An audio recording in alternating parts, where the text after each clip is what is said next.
Mayor Baldwin was re-elected for a second term in 2014, continuing a lifelong career in public service, which included serving as White Rock City Manager for 23 years, Deputy Engineer for the District of North Vancouver, and as a Major in the Canadian Army. In 2012, Mayor Baldwin was the recipient of the Queen Elizabeth II Diamond Jubilee Medal for his contributions to the community and to Canada. In addition to his extensive career experience, Mayor Baldwin brings a solid background of education to his office. The mayor holds 3 degrees, a Bachelor of Science from Royal Military College, a Master's in Engineering from the University of Toronto, and a Master's in Business Administration from Simon Fraser University.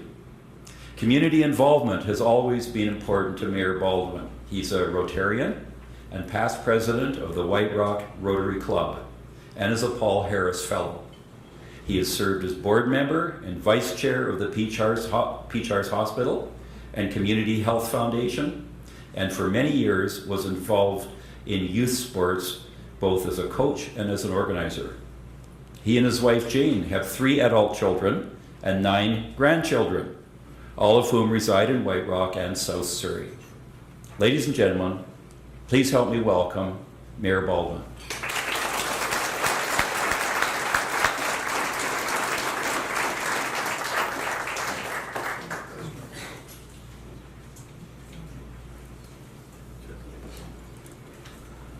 Before we get going, I just want to check on something. Farnaz, are those pens in the budget? Okay, all right. Just want to make sure. Seemed a little generous. Okay, well, thank you very much. And thank you to each and every one of you for taking the time out of your busy lives to come here today and listen to the State of the City address. And I want to thank Gord for the introduction. It's always a pleasure to be with you, Gord, and to talk with you and have the opportunity to exchange ideas. And the notion that you put out there, the fact that Surrey's got that biofuel center is really, really good. That's a fantastic thing that all of us should emulate, and I hope that White Rock in due course can become part of that. I do want to acknowledge that we're on the homelands of the Semiahmoo First Nation and the Coast Salish peoples. And this is going to be my last such address, and I want to be open and frank with my remarks. And as was previously alluded to, this event will be recorded and put on the city's website. So I want you to be wildly enthusiastic with your applause and cheering. Make it sound like there's a lot more to do. Excellent. Excellent. And since this is my last one, I'm going to do it in the form of a recap of what the City and Council have done or will have accomplished by the end of the term, and then do a little looking ahead, and finally finish it off with some totally self-indulgent reminiscing. So to begin with, I should introduce members of Council who are present, who have shared being with me on the firing line at so many public hearings and public meetings. The work plan I will be talking about today is council-driven, and it's much to the credit of these people that so much is being accomplished. So we have Councillors Bill Lawrence, if you just stand, be recognized. Bill Lawrence, Dave Chesney, Grant Meyer, Helen Fathers, Megan Knight, and Lynn Sinclair.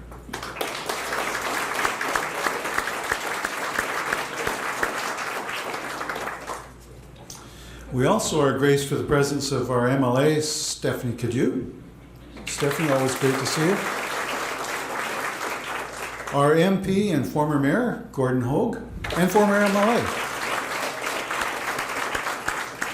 And former Mayor Hardy Staub. Hardy.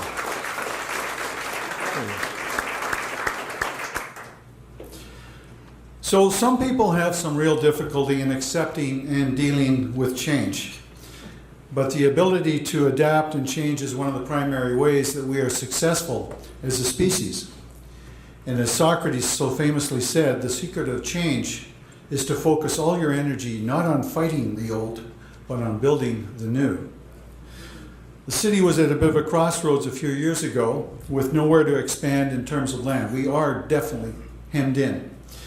And there's a huge demand because so many people find this a desirable place to live.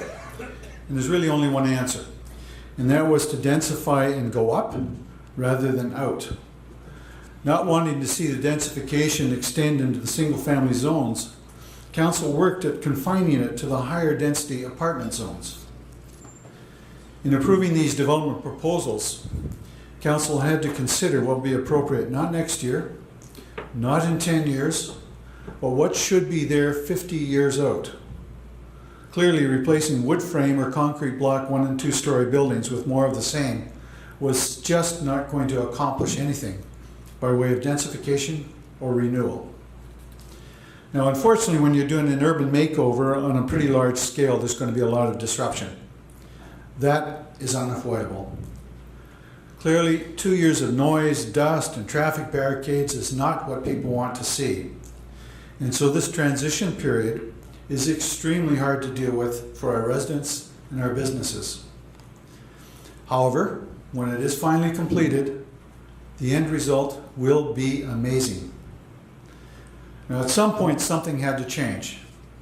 What we had in our town center could not go on much longer, slowly allowing our commercial core to wither away and dissolve. We have been continually losing businesses and business opportunities to newer commercial areas in South Surrey as they came online. First, Windsor Square, then Peninsula Village, then South Point, and now most recently Morgan Crossing. And I'm sure that the former mayors can attest to that. Even though he was addressing a question of social change, Barack Obama's words are highly applicable to our situation. Change will not come if we wait for some other person or some other time. We are the ones we have been waiting for. We are the change that we seek.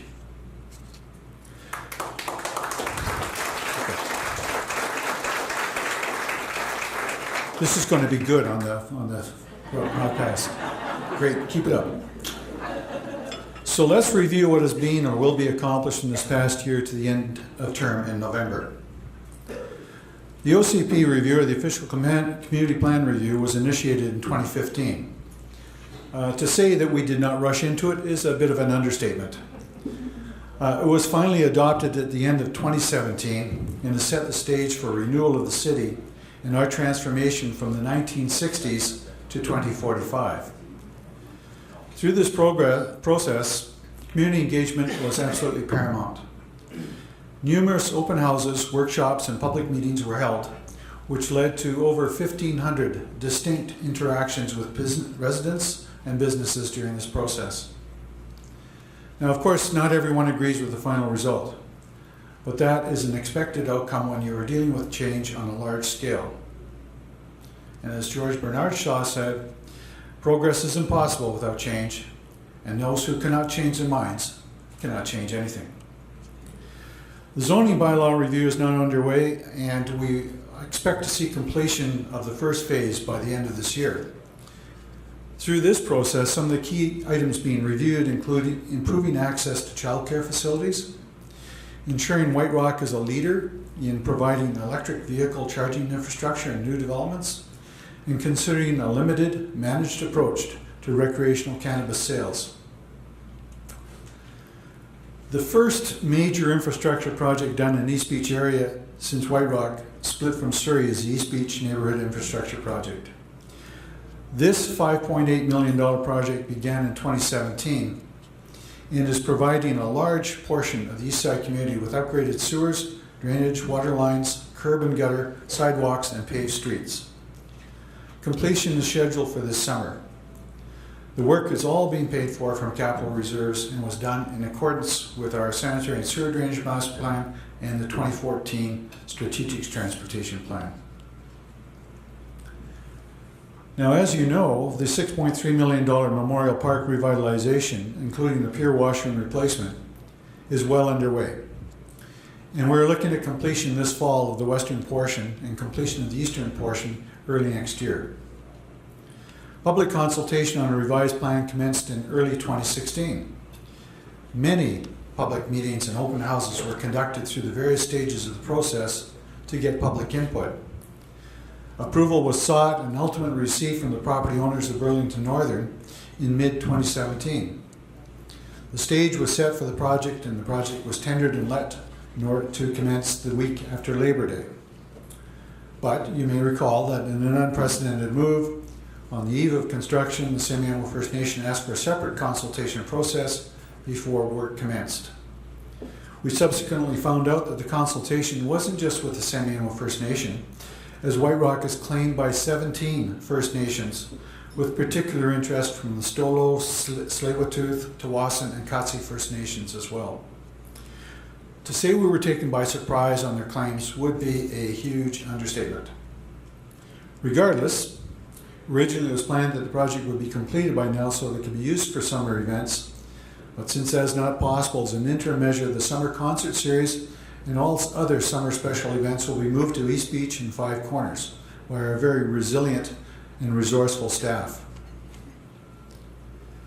With respect to special events, celebration in the arts, there are really too many to list them all, but some of the more recent highlights are the city's 60th anniversary celebration in 2017, which among other things, honored people have lived here for 60 years or more, including two gentlemen, Howard Kennett and Vin Coyne, who were actually present at the inaugural meeting of City Council. Canada's 150th birthday celebration, complete with a super spectacular snowbirds air show. And I want to give a big shout out to Scott Harold here. Is Scott here? No, too bad. If you think about it, in 2017, the 150th anniversary, for White Rock to get the snowbirds was amazing. And it was all due to Scott's participation. So I think the city was in a great.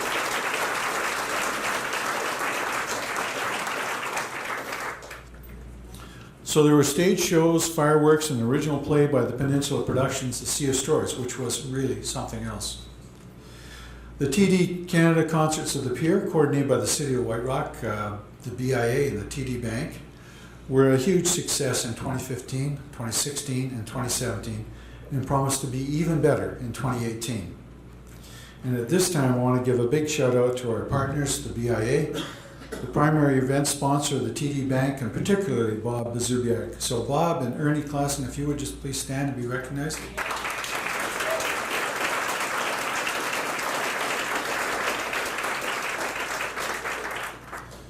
And all the other sponsors that participated in that. And a special thanks to city staff who discreetly labor away behind the scenes to pull these events off so successfully. Most recently, we had the inaugural Buskers Festival at 4 different uptown venues, put together by city staff and a committee drawn primarily from the community arts community and the Players Club, and that was a huge success as well. We continue to promote the arts both as a community building device and as an economic generator. The pop-up gallery at Miramar, initiated by city staff, was wonderful. It provided up to 4 weeks of free studio and gallery space to groups of artists on a rotational basis.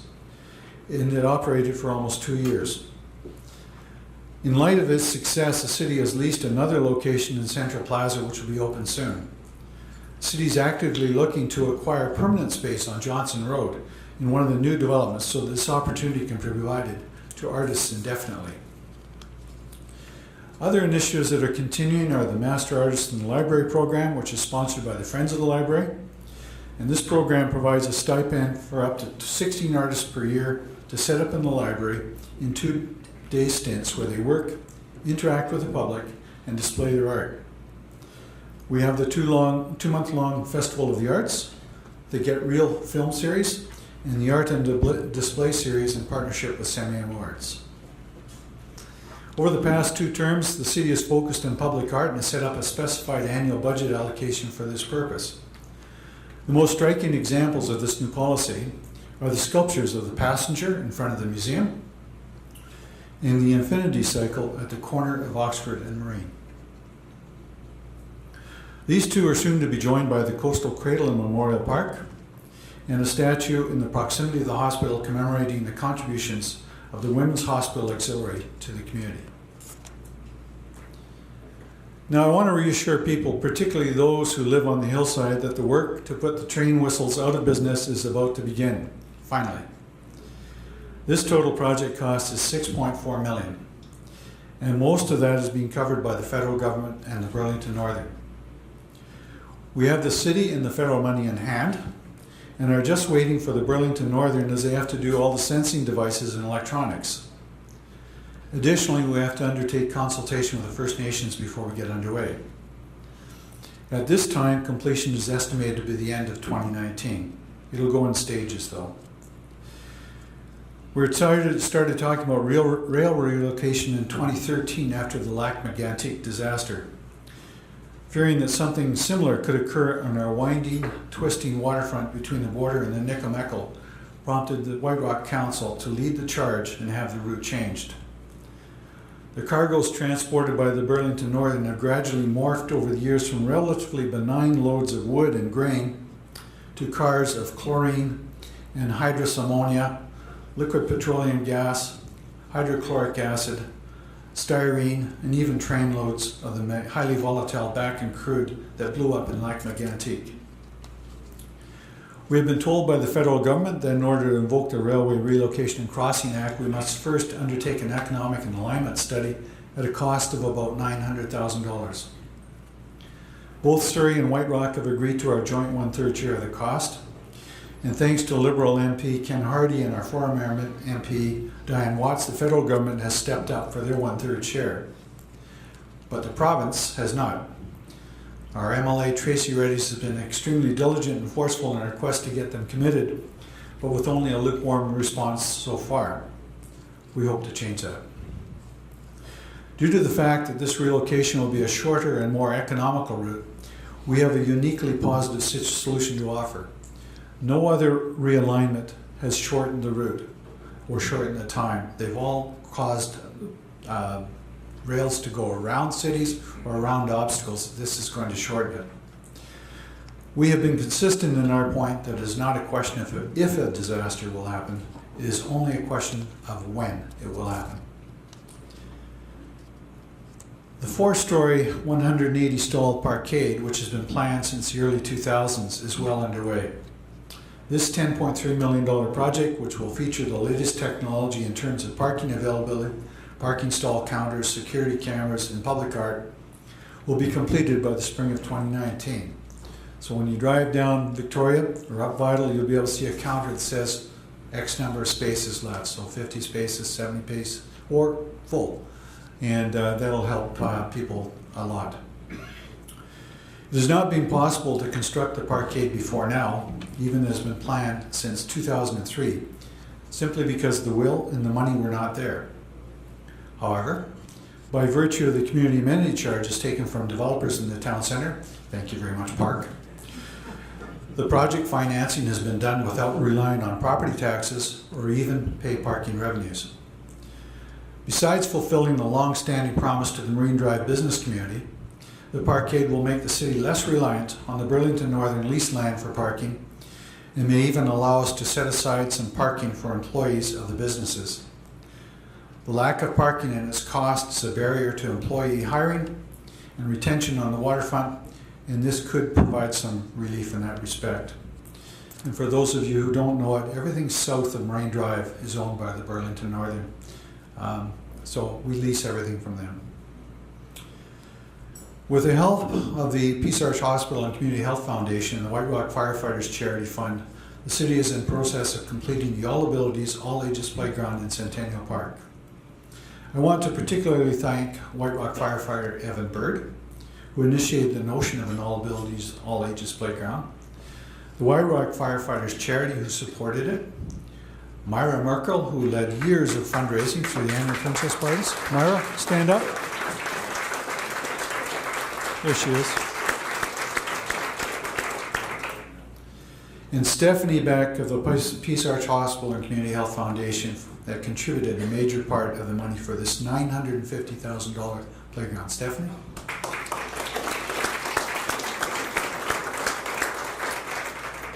So this playground will be a destination facility for the south of the Fraser community. It is well underway and is scheduled for completion in August. Now, the greatest single concentration of trip hazards in North America was found on Johnson Road between North Bluff and Trip. I got to tell you an aside on this. The staff thought I was serious about this and did a real fact check on it. Does he really mean that? Actually, no, it's a joke, but it is pretty bad. It's really bad, in fact. And I wouldn't be surprised if it actually is the worst in North America. But after a hesitant start in 2014 caused by concern over tree removal and 2 years of a public consultation process and not a few arborist reports, we're finally getting to the point where the problem will be dealt with, at least for the first block between North Bluff and Russell. Anyone who thought the problems could be solved and keep the old trees were really not being realistic. The original trees planted in the 1970s were the wrong species, planted using the wrong techniques, and the result was inevitable. And of course, the problem was compounded by the fact a number of the buildings were constructed in elevation which just did not correspond to the drainage of the street. The result, quite frankly, was an utter mess. The rebuilt Johnson Road with its upgraded underground utilities will take all that into account and will be extremely attractive with wide pedestrian-friendly boulevards, many street trees, and building frontages with generous setbacks. The $4.1 million contract for the first block is underway. The project is mainly financed from reserves, including development cost charges and developers' infrastructure contributions, so taxes are not being increased to cover the cost, and completion is estimated for October. The city is acquiring 2 significant pieces of open space this term, amounting to the biggest acquisition of parklands done by the city since 1984. The first was acquiring nearly 1 acre of tree land as a requirement for approving the rezoning of the elegant proposal on the old White Rock utility lands off Everall, north of Thrift in 2015. The second and most recent acquisition is the former Esso gas station site at the corner of Johnson Road and Russell, which is currently a gravel parking lot and has been such for almost 2 decades. It is planned that the lot will be landscaped and will greatly enhance the pedestrian nature of the town center. This acquisition was recommended in the 2011 town center conceptual plan, and underground parking is being considered for the site as well, with a landscape green roof at street level. It's important to note that the land is being purchased through a combination of development cost charges, land sale reserves, and community amenity charges taken from the developers for this purchase. Thank you again, Tony, from Park. Property taxes were not used for either of the 2 acquisitions. So I saved the best for last. And at the risk of boring you, I think it'd be useful to kind of recap where this project has gone. First of all, the water utility and the right to distribute water in White Rock has been in private hands for over 100 years before the city took it over in October 2015. It was regulated by the province and initially owned by local residents and has changed hands several times, always to outside investors. In 2005, EPCOR sought out the elderly Tawasin owners and made them an offer they could not refuse. The city did not even know of it until the offer was accepted. EPCOR brought a degree of professionalism to the operation it never had and took some steps to upgrade the system. However, in 2008, an accident resulting in a system-wide boil water order and prompted EPCOR to do a comprehensive engineering review of the system, which at the order of Fraser Health had to include secondary disinfection of the water to prevent the reoccurrence of the boil water situation. The engineering review was called the Total Water Quality Management Plan, and it's recommended the investment of about $11.5 million in the system infrastructure, which included chlorination of the water. It's important to note that in regulating the utility, the province specifically relieved the owners from any responsibility to provide fire protection and guaranteed them a rate of return on investment of 10.8% through the approved rate and structure. How many of you businessmen would like a guaranteed rate of return of 10.8%? And how many of you, if you had a business with that, would take kindly to someone saying, I'm going to buy you out? Well, EPCOR did not want to be bought out. So in order to provide fire protection, when the city wanted fire hydrants, it had to pay for their purchase and installation, which were then owned by the utility, which we then got charged 10.5% on. And they charged an annual fee of hundreds of dollars for each hydrant. Moreover, it meant that many of the mains were undersized and were dead-ended or not looped. So as a distribution system, you have to loop your system so that water can come in from both directions. A lot of that was missing in our system. EPCOR went public with their plan in order to get the new rate structure improved, and we're going to finance the improvements entirely through debt. The city took a look at the cost and revenue projections and came to the realization that by the end of the term of their rate structure change, the rates would be sufficiently high that EPCOR would be taking in more than $1 million in profit every year, which was going to go to Edmonton and would not be reduced when the loans were paid off. So council decided that purchasing a utility would be in the best interest of the public. Instead of going to Edmonton, the $1 million profit that would have been paid would instead go to pay off the debt of acquiring the utility, and eventually could be removed from the water rates. So it was also believed, of course, that the utility should be public owned as a matter of principle, and this would allow the issues of fire protection and public health to be more proactively dealt with. Negotiations began in 2013, but EPCOR was a little reluctant to let go of the cash cow, and so it wasn't finalized until 2017, so 4 years of negotiations, which did not go easy. In any event, we did get the money, the business, and owned it, and we actually took it over in October 2015. The final price, unfortunately, was not known until 2017, but we got it for $13.4 million. The city completed the upgrade started by EPCOR, which included removal of the seismically unsafe water tower. You may recall that big, tall water tower. It was a disaster waiting to happen. It had to come down, and moreover, trying to clean it was virtually impossible. After completing the Oxford Reservoir, which previously did not exist, and completing the Merklyn Reservoir, the city's water storage capacity increased by over 30%. So I'm proud to say that an independent evaluation of the city's fire protection program, and by the way, this is the Great Fire of 2017, you may recall. That's the start of it. It started at 3 a.m. That's an empty building that formed the impetus for it.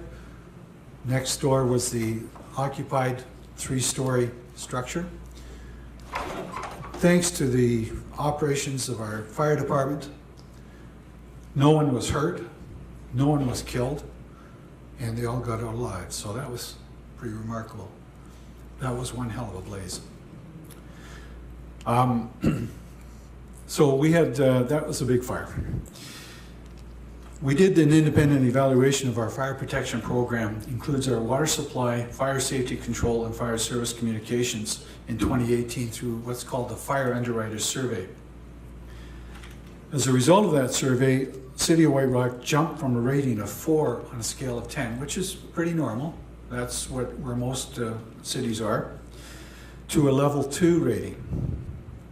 This is extraordinary. There is only one other municipality in Canada of a comparable size that is rated at the 2 level. Most recently, we began examining the means of improving the water quality as 2 of the 7 wells would occasionally, several times a year, have arsenic readings that came close but not exceeded the drinking water standard limit. Fraser Health had not issued any directives or corrective measures, but suggested it was something that should be monitored. But rather than wait to be told to do so, Council decided to initiate remedial action. The fix was estimated to cost $14 million. The city applied for it and received a federal provincial grant for $12 million for this work, and is well underway now, with completion expected in March 2019. And I want to thank you, Gordon Hogue, for your support for the previous role as an MLA in getting this grant.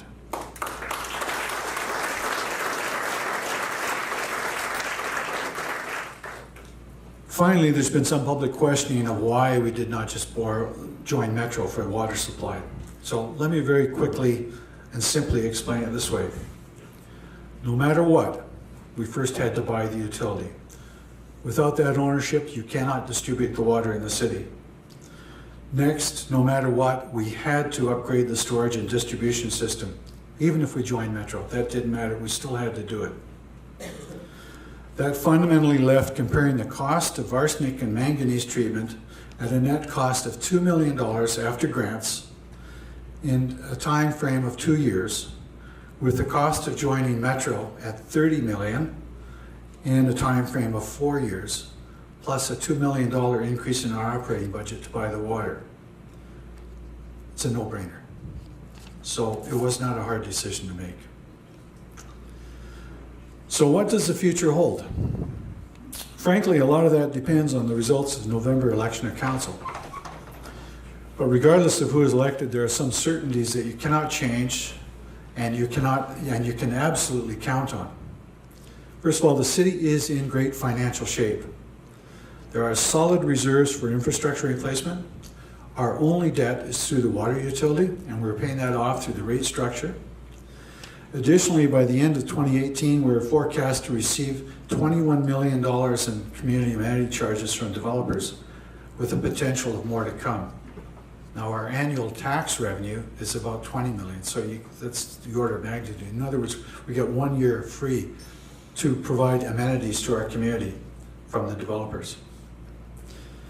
One of the most telling measures of how a city's future can be predicted comes through its financial position as projected growth. Like it or not, it's essential that a city grow if it is to prosper.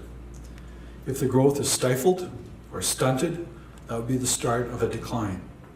This is evidenced in many small towns and cities in our country and our province, particularly those that are resource-based or single-purpose company towns, where the industry they support has declined or even ceased. On that basis, we're doing extremely well and are well positioned for the future.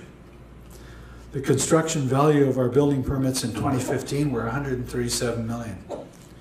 In 2016, there were $82 million. In 2017, there are $358 million. And in 2018, it's projected to be $372 million. The current council, quite frankly, has done all the heavy lifting.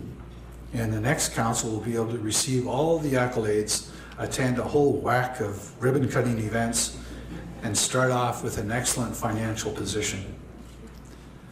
So a message to the next council, whoever you may be. You have been given an unprecedented financial gift. Use it wisely. So now it's time to take a short trip down memory lane. Now, I've had the honor and the privilege of serving White Rock for 30 years, 23 as city manager, 7 as mayor. In that time, I have seen a lot of change. When I first began, White Rock had a population of about 12,000, and South Surrey about the same. Now White Rock has 20,000, and South Surrey about 110,000. All city offices and City Hall were on the top floor. The cop shop was in the basement, and council chambers doubled as a courtroom. There are probably less than half a dozen businesses on Marine Drive open year-round. The rest closed in September and reopened in June. The city operated pretty much hand-to-mouth and had absolutely no financial reserves. If things got tight in December, people were laid off. And if they were still around, they were rehired in January or February, because our fiscal year ends in December 31st. The capital program was absolutely minimal, and purchasing a new piece of equipment caused a major flap, with threats of closing the arena for a month or so to offset the cost or some other major service disruption.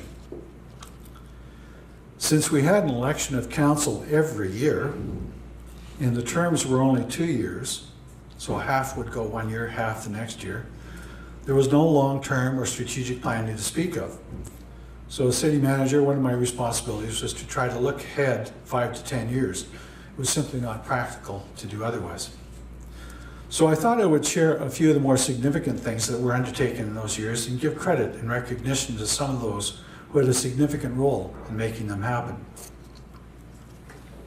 Now, I've stated many times that our community policing contributes immeasurably to making White Rock a safe community and to being such a desirable place to live. The city's community policing program won the city national and provincial awards for innovation and became a model for many others to emulate. The gentleman primarily responsible for initiating that program was Constable Mike Lane, who has since passed away. He was supported by his detachment commander, Staff Sergeant Don Nimchuk, and later Staff Sergeant Jim Fisher. It was primarily through the efforts of Mike and Jim Fisher that Totem Plaza was created, a symbol of reconciliation 17 years before the province or the federal government even thought of it. And there's some shots from that ceremony. That was when the RCMP apologized for having to do their duty that they didn't want to do, but they did. Prior to 1992, the White Firehall was in Surrey, about where the white spot is now. It's an old house. It did not have enough room for new fire trucks and probably should have been condemned. When the trucks returned to the hall, traffic on 152nd had to be stopped so the truck could be backed in. And about 400 meters away was a new Surrey Fire Hall 13 on Martin. In order to get the money necessary to build a new hall, council had to be convinced to not only do a referendum, which they didn't want to do, but also had to unanimously support the project, otherwise the referendum would fail. The council was convinced, the referendum passed, and the new hall was built and opened in 1993. The gentlemen who made it all come about were the former fire chief, Peter Duke, and Deputy Chief Tony Bulka. And I think, is Tony here? Oh, not too bad. The new hall was White Rock's first post-disaster designed and built structure, and it is where the Emergency Operations Center was located. It was first put into action in June 1999 when we had the Great Flood. Just as a reminder, there's some screenshots that took place. Marine Drive was completely flooded. And we also almost lost a CBC cameraman as he walked through the water up to his chest with his camera and fell through an open manhole that had been blown off by the water. Scary times. Ironically, the guy who looked after all this is our current fire chief, Phil Lemire. And Phil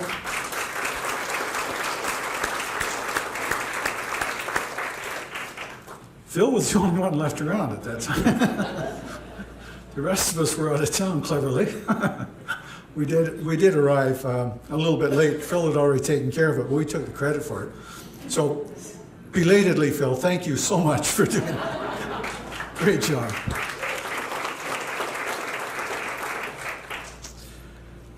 In its inception, the Public Works Yard was the city's sewage treatment plant, believe it or not.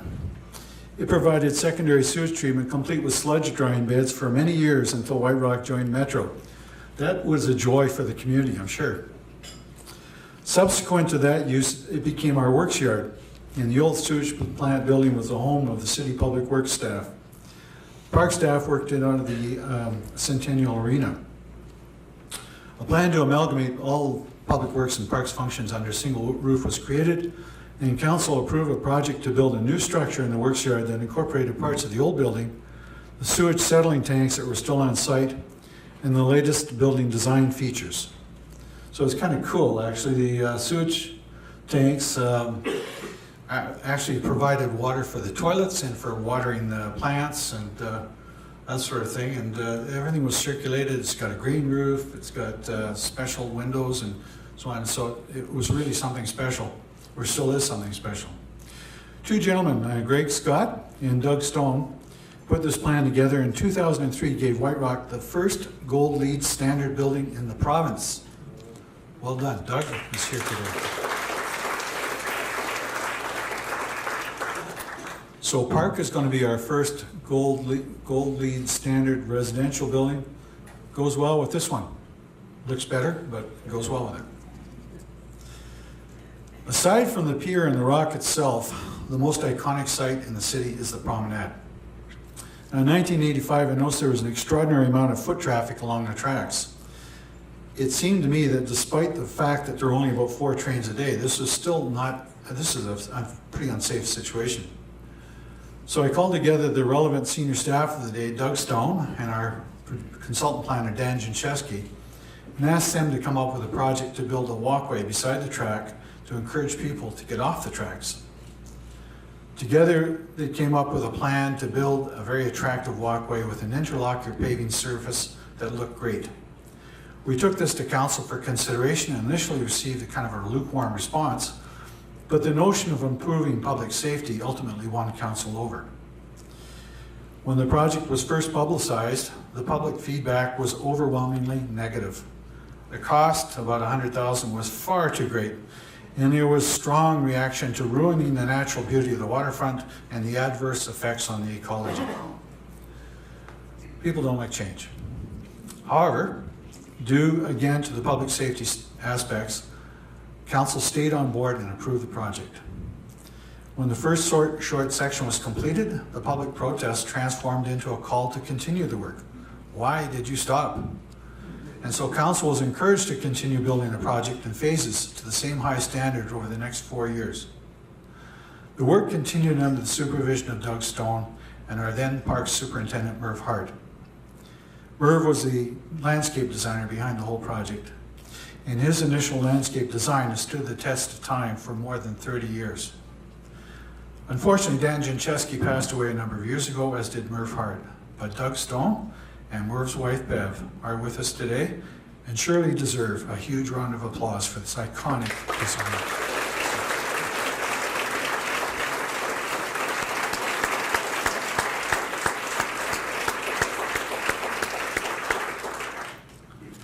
No question that project made White Rock. So that brings me to the end of this piece. It's been an amazing 30 years in total, and if I'd been asked 7 years ago what I consider running for mayor, I would have said, "Are you crazy?" Absolutely not. But in the experience of working in local government for a total of 7 mayors and 1 chairman of a regional district should have taught me better. But I'm a slow learner, so rather impulsively and against my better judgment, I did agree to run. But to borrow a phrase from Chief Harley Chappell, I am not, I never was, and never will be a politician. I am simply an elected leader. So I must tell you, though, it's been a privilege to be mayor. Even better, it's made me very important in the eyes of my grandchildren, who see me not only as Papa, but as the Mayo, which puts me in a special class in their eyes. I owe a huge debt of gratitude to the staff for all their help and support. As a mid-sized city in the province, we took on a series of programs and projects that would have made cities twice our size choke. It was all done by staff. So staff, thank you so much. Please rise and be recognized.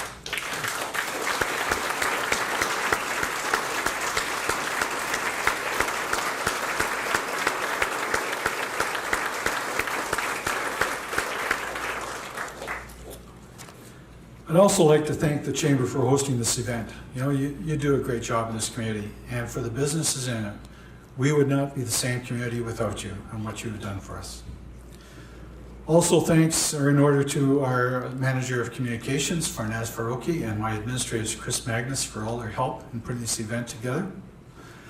I thank my fellow members of council for having the courage to act. And while we did not always agree on everything, we kept moving ahead, and you are to be congratulated for your vision and for being prepared to be responsible for your actions. Certainly that has not always been easy. Finally, and most importantly, a huge thank you to my family, and most particularly my wife, Jane, who's put up with so much for the past 7 years.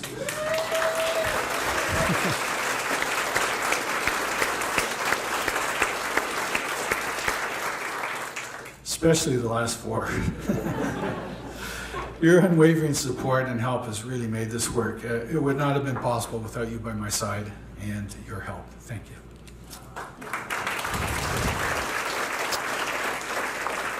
So now, my dear, we can get back to retirement, and we should be out there, not in here. Way more fun. But thank you all for coming, and thank you for the opportunity to serve you. My pleasure.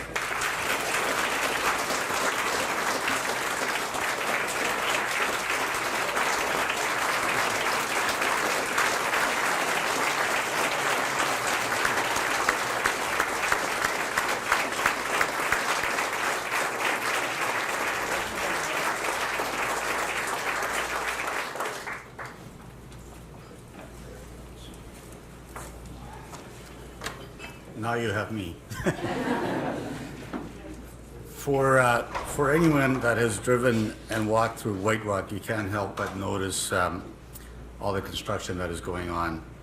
White Rock is definitely changing. Hopefully the information and the facts provided today by the mayor will give you a better understanding of these changes and the possibilities that exist for the city of White Rock. It's interesting you mentioned Promenade. I remember the Promenade because we moved here in 1986 and coming in from the prairies, and I just remember hearing all the negativity about the Promenade, and we thought that was going to be the end of White Rock, the end of the beach. And for a while there we thought we made a mistake, but looking back now, it's very much an iconic piece of White Rock, enjoyed by thousands of people. So hopefully everybody else will look upon some of these things in the future the same way. As Wayne mentioned, 30 years dedication to the city. That's extraordinary. And on behalf of everyone here, on behalf of the city, the citizens of the city of White Rock, we thank you for all your contributions and wish you and Jane all the best in retirement. And I think we owe them another round of applause. So.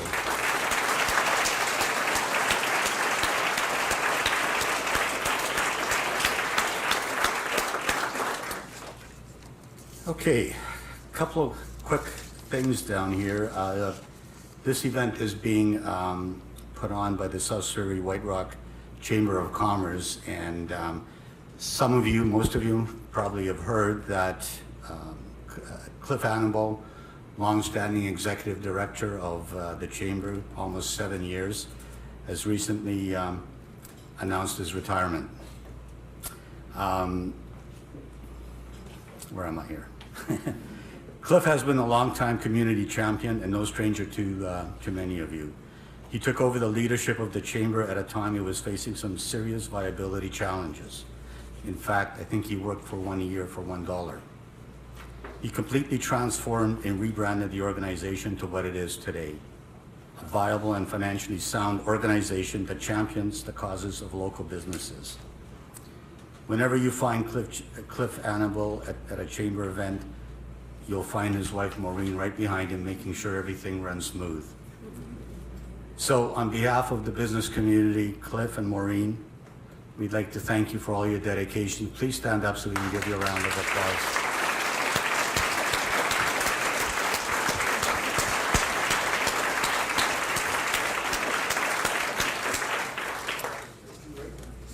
And speaking of the Chamber, I understand we do have a new board in place for the Chamber of Commerce.